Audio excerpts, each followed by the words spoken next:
to Travelesio, dan di edisi podcast kali ini aku akan mewawancarai temanku yang bernama Lia. Penasaran dengan ceritanya seperti apa? Simak terus podcast ini sampai akhir, oke? Terus guys, jangan lupa juga untuk di like, share ke teman-teman kalian, dan juga subscribe channel ini. Oke, langsung aja kita mulai. Oh ya Li, sama mau make sure juga nih, jadi aku pernah dengar katanya kalau di kedokteran itu tingkat 1 sama tingkat 2 itu udah bisa nyicil skripsi gitu ya, sama nyari dospem atau dosen pembimbing.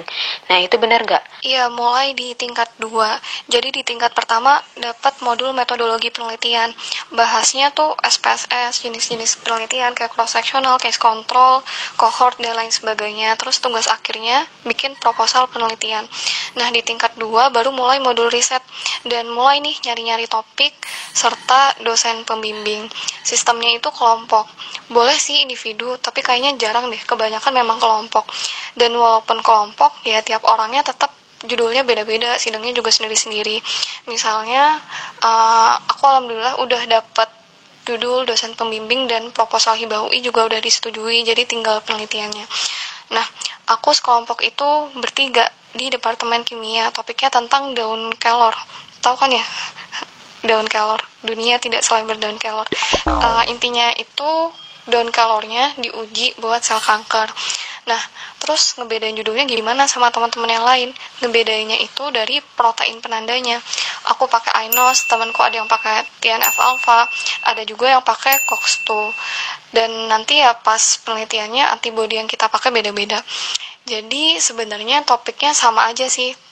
Dibedainnya tuh dikit doang. Ya, itu buat ngebedain judul. Nah, dia sendiri tuh melakukan riset itu pure saat di kampus aja atau seperti saat ini misalnya lagi di rumah gitu tetap melakukan riset, dan risetnya itu dalam bentuk seperti apa? Kalau ngelakuin risetnya sih aku belum karena terkendala di pandemi ini kan ya, jadi di rumah aja. Karena aku penelitiannya eksperimental, jadi emang harus di lab. Paling yang di rumah itu ya ngerjain proposal penelitiannya.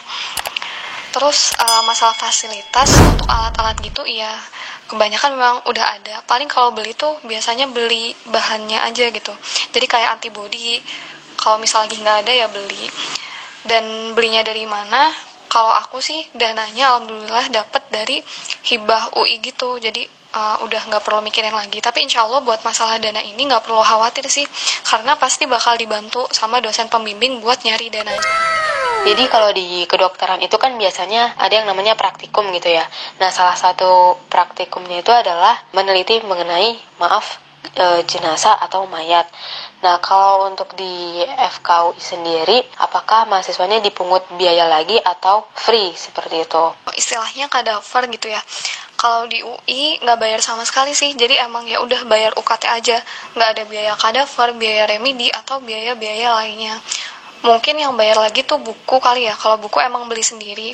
Tapi ya nggak beli juga nggak apa-apa gitu, aku juga nggak beli buku, soalnya udah ada e-book. Buat orang yang bilang biaya kuliah di FK mahal ya bener sih, tapi nggak semua kayak gitu. Di UI itu nggak, bahkan biayanya tuh sama-sama aja kayak fakultas lainnya, nggak dibeda-bedain, dan nggak ada biaya tambahan. Kuliah di FKUI itu bisa terbilang cukup murah ya, karena tadi itu bisa menyesuaikan dengan pendapatan dari orang tua. Biayanya itu range-nya itu antara 0 rupiah sampai dengan 7,5 juta ya. Recommended banget nih buat teman-teman yang pengen masuk FK. Pilih aja FKUI. Iya bener banget, BOPB maksimalnya cuma 7,5 juta. Jadi bener, pilih FKUI. Hooray! Nah, ngomongin mengenai kadavernya, ada nggak sih pengalaman yang kurang menyenangkan gitu, atau horor lah bisa dibilang, terkait dengan kadaver? Kalau dari aku sih nggak ada, alhamdulillah. Dan cerita dari temen juga nggak ada sih. Maaf ya, atau aku kurang cerita. Tapi paling gini sih, waktu itu pas lagi praktikum anatomi, pernah gitu ada teman-teman tiba-tiba kaget terus lompat. Gara-gara nggak sengaja lihat matanya, terus ya gitu. Tapi ya sebenarnya nggak ada apa-apa juga. Soalnya mungkin ini karena ini juga sih dari awal tuh kita bener-bener diajarin adab terhadap kadaver itu, kayak ya sebenarnya kadaver itu kan guru-guru kita juga, jadi harus dihormatin, nggak boleh difoto-foto. Terus pastinya sebelum praktikum dan sesudah tuh ada doa. Nah, horornya mungkin ini kali ya, waktu ujian anatomi kalau bingung nggak bisa ngerjain jadi horor. Versi horor menurut dia itu adalah ketika tidak bisa menjawab soal anatomi ya. Oke, siap. Nah, terus ada nggak sih dari teman-temannya Lia sendiri gitu yang sampai saat ini tuh masih takut ketika melihat hal-hal seperti itu, atau mungkin juga ada yang masih takut dengan darah dan sebagainya? Kalau sekarang sih enggak, karena sebenarnya ini masalah kebiasaan aja. Pertama-tama mungkin ya gugup gitu ya, keringat dingin atau segala macamnya. Tapi lama-lama ya udah gitu, udah biasa dan nggak takut lagi. Misalnya aku juga dulu sebenarnya agak takut sama yang namanya darah. Di sini maksudnya itu darah yang ada orangnya ya. Jadi kalau ngelihat orang luka gitu keluar darahnya, berasa ikut sakit nggak sih? Iya, jadi kayak sakitnya tuh juga ada di tubuh kita. Nah, pas pertama kali dapat pelajaran keterampilan buat nyuntik pasien, awalnya aku lemes karena ya banyak pikiran-pikiran aneh. Terus rasa sakitnya kebayang, walaupun sebenarnya waktu itu tuh pakainya bukan orang beneran, pakainya manekin. Tapi seiring berjalannya waktu, sekarang biasa aja. Fokusnya ke tindakannya, bukan mikir rasa sakit macem-macem yang sebenarnya ya nggak kita rasain. Tipsnya dari aku yaitu fokus sama tujuannya. Pun ini berlaku juga ketika kita belajar kadaver gitu ya, jangan mikir yang aneh-aneh, atau fokus sama tindakan dan manfaat yang lebih besar. Buat tindakan-tindakan yang memang mungkin kelihatannya nyakitin, kayak nyuntik tadi, atau ambil darah, ngejahit. Dan di FKUI sendiri, buat tindakan-tindakan kayak gitu, kita pakainya manekin yang ada darahnya. Jadi nggak pakai darah orang beneran, atau disuruh nyuntik temen gitu ya, nggak gitu. Kita pakainya manekin yang ada darahnya. Jadi itu cukup membantu buat mengatasi rasa-rasa aneh gitu di awal gitu, pas kita baru belajar. Penasaran juga nih, Li. Jadi mahasiswa kedokteran itu benar-benar udah bisa praktek menangani pasien itu, kalau nggak salah 7,5 tahun ya? Iya bener, sama keren deh. Jadi 3,5 tahun atau bisa juga 4 tahun itu preklinik, belajar dulu gitu ya materi-materinya. Habis itu wisuda, dapat gelar sarjana kedokteran. Terus lanjut ke koas.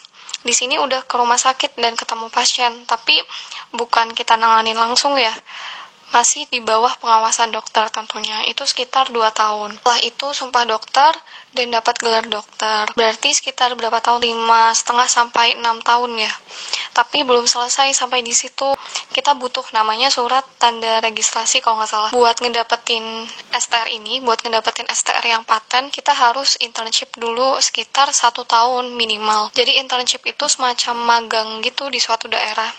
Di sini kita udah praktik beneran ke pasien sih, tapi ya cuma di situ aja dan masih ya lagi-lagi di bawah pengawasan dokter umum. Jadi kalau di total berapa? Sekitar 6,5 sampai 7 tahun ya. Belum sama waktu buat ngurus-ngurus ujian atau registrasi-registrasi dan semacamnya. Bener sih bisa sampai 7,5 tahun. Jadi memang cukup lama jalan buat bisa praktek jadi dokter beneran. Kalau di FK itu dapat mata kuliah apa aja? Mungkin bisa dipaparin lebih detailnya gitu, Li. Dan juga gimana sih ospek di kedokteran itu? Pertama dari mata kuliah ya. Nah kalau di FK sendiri kan pakainya sistem modul, atau ada juga yang nyebutnya blok. Nah ini yang ngebedain FK sama fakultas lain. Jadi satu semester itu biasanya terdiri dari sekitar 3 modul, lamanya masing-masing 6 minggu. Nah modulnya itu dibaginya biasanya per sistem tubuh gitu, contoh modul respirasi, modul ginjal dan cairan tubuh, modul kardiovaskular, dan lainnya. Tapi ada juga sih yang nggak gitu, contohnya modul tumbuh kembang, ini itu belajar soal anak, mulai dari pertumbuhannya, perkembangannya gitu ya. Terus ada juga modul infeksi tropis. Untuk lengkapnya mungkin bisa coba dicek di websitenya FKUI. Di setiap modul kita belajar apa sih, itu ada topik-topik dasar yang memang umumnya dibahas di masing-masing modul. Contohnya anatomi berarti belajar tentang strukturnya, struktur tubuhnya. Misal kalau modul respirasi, di sini kita belajar anatomi hidung, laring-faring sampai ke paru-paru. Terus ada lagi fisiologi, ini bahas mekanisme kerja tubuh, histologi, bahas jaringan mikroskopisnya, biokimia, bahas struktur kimia, contohnya struktur hemoglobin gitu ya, dan reaksi-reaksi kimia yang terjadi di tubuh. Terus mulai deh masuk ke penyakit, ada patologi anatomi, ini bahas histologinya organ yang berpenyakit. Terus ada juga dari IPD, dari ilmu penyakit dalam, dari anak atau dari rehab, dan tentunya farmakologi, bahas obat-obatan plus gimana mekanisme kerja dari obat itu. Dan ya kadang ada juga topik-topik lainnya.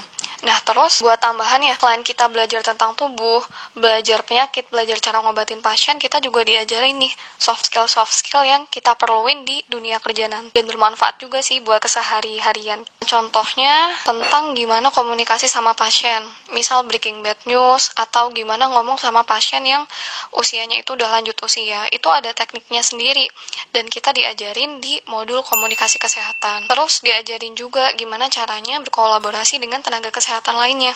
Ada namanya modul kolaborasi kesehatan. Ini kita modulnya itu gabung sama fakultas-fakultas lain di rumpun ilmu kesehatan. Jadi misal satu kelas itu 20, 4 dari FK, 4 dari FKG, 4 dari farmasi, 4 dari FIK, terus sisanya berapa tuh? Ya sisanya dari FKM gitu ya. Mungkin yang menarik buat aku, ini mulai semester 4 kita dapat namanya modul EEP, empati, etika, dan profesionalisme. Dan ini modul ada terus gitu mulai dari semester 4. Kita diajarin gimana caranya berempati yang baik gitu. Jadi di modul ini tuh kayak aku jadi tahu empati itu intinya kan gimana caranya kita bisa masuk nih dan tahu apa yang orang lain rasain. Tapi kemudian kita nggak berlarut-larut di situ, kita bisa keluar lagi, bisa berpikir jernih dan memberikan solusi dengan berbagai sudut pandang. Karena pada dasarnya sebagai seorang dokter nantinya ngertiin perasaan pasien aja tuh nggak cukup gitu. Kita juga harus bisa keluar dan ngasih solusi. Di sini belajarnya cukup seru, tugasnya tuh juga asik-asik gitu. Misal ngewawancarain kaum rentan. Waktu itu aku kedapetan ngewawancarain pasien pasca transplant hati gitu. Ada juga tugas nonton film sama baca buku. Yang intinya tuh tentang membangun empati, dan di akhir kita bikin refleksi diri gitu. Terus juga terkait profesionalisme, telat di modul ini bahaya, apalagi nggak datang. Perizinannya juga cukup susah.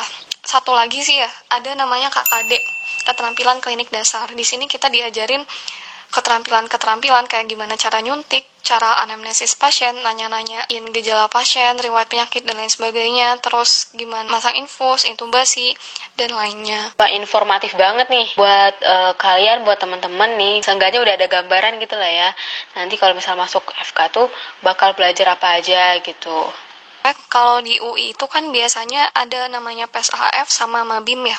Nah di FK juga gitu. Pertama, PSAF ini sekitar 3 hari pengenalan sistem akademik fakultas. Ini cukup ditempa sih di sini. Ya dikasih tugas-tugas gitu yang cukup banyak. Tapi tentunya bermanfaat juga. Terus dipertemukan sama orang-orang penting dan dikenalin sistem-sistem di FKUI. Kalau suasananya gimana? Ya kayak ospek pada umumnya sih, ada sesi hafalnya gitu. Dan di sini ditekenin banget soal plagiarisme. Tugas kita tuh dicekin satu-satu plagiarisme atau enggak, kan ada gitu ya alatnya. Tapi ya menurut aku sih terlepas dari ribet-ribet ngerjain tugas dan dihafal cutting, tetap banyak manfaat yang diperoleh. Tuh nggak ada kekerasan sama sekali. Setelah itu PSAF selesai, nanti ada namanya Mabim, masa bimbingan. Ini sekitar 3 bulan setiap Sabtu. Semester 1 tuh kalau di FK ya, kita liburnya tuh Jumat, Sabtu, Minggu. Jadi walaupun Sabtunya masuk buat Mabim, tetap ada 2 hari liburnya. Sabtunya ngapain? Biasanya sih diisi pengenalan-pengenalan. Contohnya pengenalan badan-badan, seminat-seminat, pengenalan organisasi gitu ya maksudnya. Terus pengenalan beasiswa, dan ada sesi motivasi juga. Evalnya ya ada juga, tapi di sini lebih ringan dari PSAF. Dan pasti namanya eval tuh ujung-ujungnya bakal disuruh ngasih solusi kan ya. Bisa sisi positifnya melatih mahasiswa berpikir kritis dan public speaking mungkin ya. Ini manfaat dari ospek ini, kita ya satu angkatan tuh jadi dekat gitu satu sama lain dan ada kepedulian masing-masing. Ospeknya bagus banget ya. Jadi kayak gini mah udahlah, nggak usah skip gitu lah. Ikutin aja dari awal sampai akhir gitu ya. Worth it banget nih. Gimana sih tips belajar Lia selama di perkuliahan gitu? Kalau aku mungkin idealnya gini ya. Idealnya pertama belajar dulu apa yang mau dikuliahin. Habis itu kuliah, dengerin dosen, terus diulang waktu mau ujian, habis itu latihan soal. Tapi ya pada kenyataannya seringnya nggak gitu. Belajar itu jadi gampang kalau waktu dosennya nerangin, kita bener-bener dengerin. Dan sebisa mungkin belajarnya itu ya jangan ditumpuk di akhir, pas mau ujian gitu baru belajar, karena bakal berat. Masalah jam tidur, Kalau kita ngejar akademik sama organisasi ya pasti jam tidur berkurang sih, tapi ya nggak apa-apa aja, nanti kebiasa sendiri. Ini juga pesan buat aku pribadi juga ya, jangan sampai kita malamnya tidur sebentar tapi pas kuliah malah tidur, mending tidur malamnya dilamain daripada gitu. Jadi tetap dijaga ya pola tidurnya. Buat entah ini belajar atau organisasi, bisa curi-curi waktu yang lenggang ya maksudku. Misal lagi nungguin dosen, nunggu temen, atau lagi di perjalanan gitu, lagi di KRL atau di bis, itu bisa banget buat baca-baca materi kuliah. Itu lumayan kalau digabungin tuh waktunya sehari bisa 1 atau 2 jam, daripada scrolling Instagram kan ya mending belajar. Biasanya kan kalau misalnya kita udah masuk ke dunia perkuliahan, itu cenderung jam kesibukannya tuh lebih sibuk dibandingkan ketika waktu kita masih berada di SMA. Terus gimana sih dari Lia sendiri membagi waktu antara akademik, organisasi, kegiatan keagamaan, dan kegiatan lainnya? Jujur aku belum pro sih soal ini, beberapa kali juga masih keteteran, tapi mungkin ada saran yang sering aku dengar dan aku rasain emang benar gitu. Cuma ya aku belum istiqomah aja ngejalaninya. Caranya dengan kalau lagi kuliah, ya kuliah, jangan mikirin organisasi.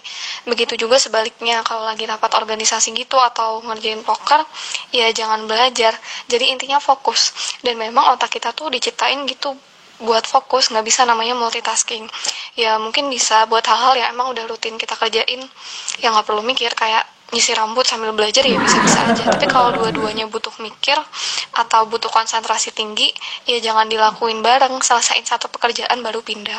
Soalnya kita kuliah sambil mikirin organisasi atau proker, yang ada organisasinya doang yang dapat, kuliahnya nggak masuk, dan jatuhnya kita harus belajar lagi. Terus kita belajar laginya waktu rapat organisasi, jadi ya gitu terus gitu. Semuanya malah bisa jadi nggak akan dapat.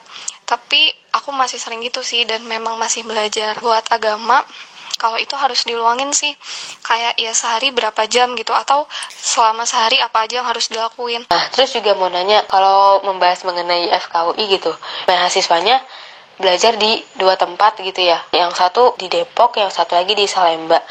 Nah, itu sistemnya seperti apa sih?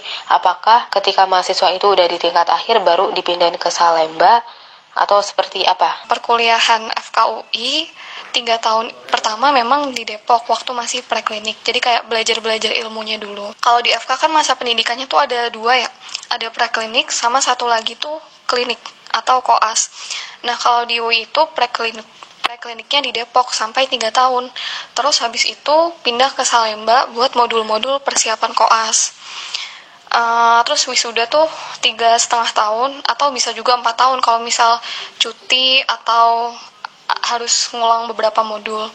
Setelah itu baru deh koas. Nah koas mayoritasnya emang di Salemba, di RSCM, tapi pindah-pindah gitu bergantung ke stasiunnya. Ya bisa di RSCM, bisa di Rumah Sakit Persahabatan, Rumah Sakit Jantung Harapan Kita, Rumah Sakit Darmais, Sulianto Saroso, ya pokoknya rumah sakit mitranya FKUI gitu. Untuk mendapatkan STR paten itu harus magang gitu ya ke daerah-daerah. Biasanya tuh mahasiswanya tuh magang ke daerah-daerah yang benar-benar terpencil atau seperti apa? Nah, untuk lokasinya ini urusannya sama Kementerian Kesehatan. Aku sendiri kurang paham juga sih detailnya gimana, tapi mungkin kalau nggak salah ya, kita tuh ada kesempatan milih daerahnya dan juga milih rumah sakitnya yang memang ada di list gitu. Tapi yang nggak mesti dapat. Jadi sistemnya cepet-cepetan. Nah, daerahnya juga nggak pasti daerah terpencil sih, di Jakarta juga bisa gitu.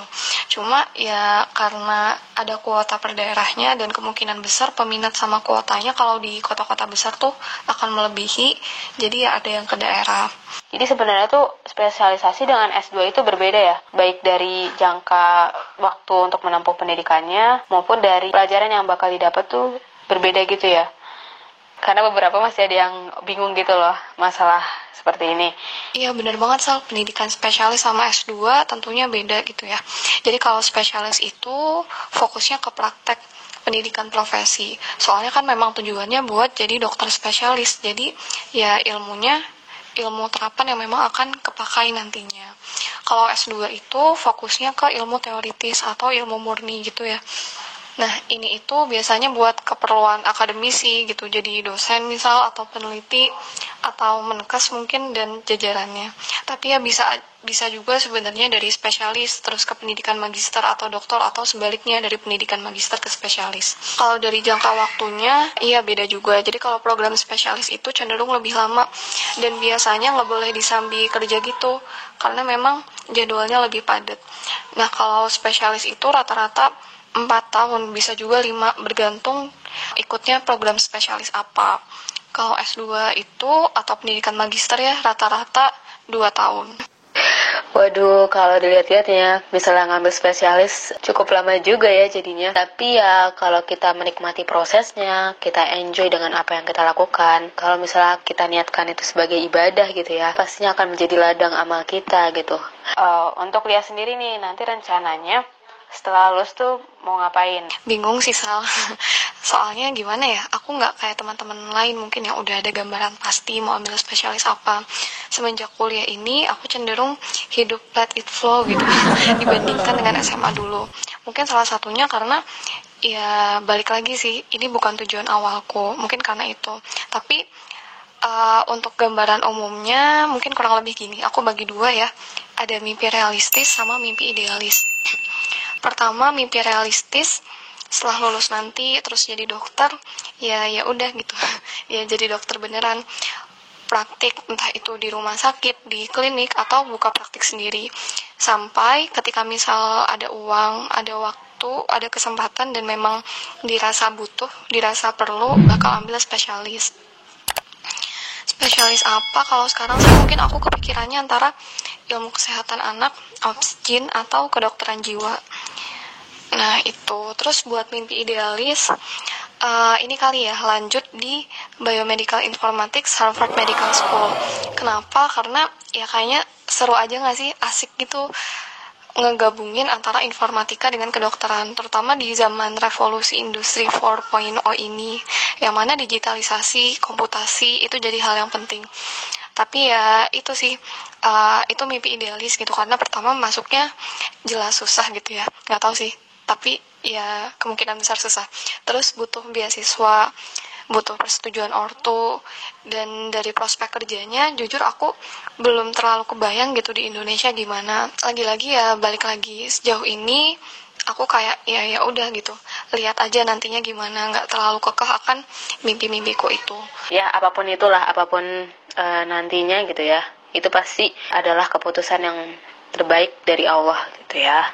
Ini kelihatannya kedokteran jiwa bagus juga, Li. Biar aku bisa sering-sering konsul gitu. Gak ada yang bercanda. Udah kuduga. Udah siapin slot kosal buat kamu. Jadi kalau mau konsul ya silahkan langsung datang aja. Nah sebenarnya tuh masih banyak banget hal yang aku pengen tanyain nih ke Lia, cuma karena keterbatasan waktu. Sebagai akhir dari edisi podcast kali ini, aku boleh minta ke Lia ini gak saran atau nasihat gitu buat teman-teman pejuang PTN, terutama nih buat teman-teman yang pengen masuk jurusan kedokteran. Buat yang lagi memperjuangkan PTN atau apapun itu, semangat. Pesannya apa ya, mungkin ini sih menurutku, buat mendapatkan apa yang kita mau, ya caranya kita harus punya cara yang seterstruktur mungkin. Ibaratnya masalah strategi yang sebelumnya udah sempat dibahas ya. Kalau skill kita bagus tapi strategi jelek, ya buat apa? Kita harus memproyeksikan target-target kita seterstruktur yang kita bisa. Gak harus dicatat, ya preferensi masing-masing aja. Yang jelas harus udah jelas gitu, kita mau ngelakuin apa aja dan itu terukur. Terus buat mastiin targetnya bisa kita laksanain, kita harus ngejaga semangatnya juga, yang bisa kita dapetin dari ngelihat tujuan kita itu apa. Jadi pastiin juga hal yang kita kepenginin itu memang bertujuan, dan tujuannya bener, nggak yang asal pengen gitu. Dan udah dilihat dari berbagai sudut pandang. Terus terakhir, selain strategi, terus skill, tentunya ada hal-hal di luar kendali kita yang nggak bisa kita atur, tapi bisa kita usahain. Ya tau lah ya maksudnya apa. Mengaturnya itu dengan cara mencari ridho sebanyak-banyaknya, minta doa gitu ke orang-orang, khususnya doa orang tua. Dan kitanya sendiri juga tentunya berdoa. Kalau udah gini sih misal nggak kekabul pun rasa sakitnya tuh bakal beda gitu. Jadi kayak oh ya udah berarti memang bukan jalannya, dan bakal nemu atau dipertemukan dengan keinginan-keinginan baru atau tujuan baru yang lain. Buat yang pengen masuk FK semangat juga. Aku yakin kalian pasti punya tujuan-tujuan kalian sendiri kenapa pengen masuk FK. Dan ya itu sih menurutku dipikirin lagi. Maksudnya dipikir bukan biar berubah pikiran ya, tapi lebih ke untuk menjaga semangat aja gitu. Kalau tujuan dan tekad kuat, pahit-pahitnya FK tuh insya Allah nggak bakal kerasa dan banyak manfaat yang bisa kita dapat. Tapi ya sebenarnya semua prodi menurutku sama aja, nggak ada yang lebih susah atau gampang atau lebih bermanfaat buat orang atau enggak gitu. Karena sebenarnya dokter juga kalau dipikir-pikir dibayar juga kan, dapat uang gitu. Semua profesi pasti ada kebermanfaatannya masing-masing dan semua fakultas ada kemudahan dan kesulitannya masing-masing. Ya sekarang tinggal di kitanya aja mau pilih yang mana, condong kemana, lebih suka kemana, dan kira-kira ngerasanya bisa lebih optimal memberi kebermanfaatan di mana. Semangat semuanya. Benar-benar nasihat dan tips yang sangat bermanfaat sekali untuk kita semua. Keren banget. Jadi kalau kata Lia itu intinya adalah kita harus memproyeksikan target kita secara terstruktur dan juga terukur dengan cara meng-setup our strategi, menetapkan nih tujuan yang jelas dan baik gitu. Dan ini yang paling penting sebenarnya, yaitu doa. Ya, itu aja mungkin ya. Terima kasih untuk Lia, makasih banyak pokoknya. Ini tuh bener-bener portable banget nih teman-teman, bener-bener gak rugi deh. Ini tuh banyak banget ilmu yang bisa kita dapetin ya. Teman-teman juga makasih banyak nih udah menyimak podcast ini dari awal hingga akhir. Terima kasih guys. Yo, subscribe Triple SU. Haters wonder why can't be no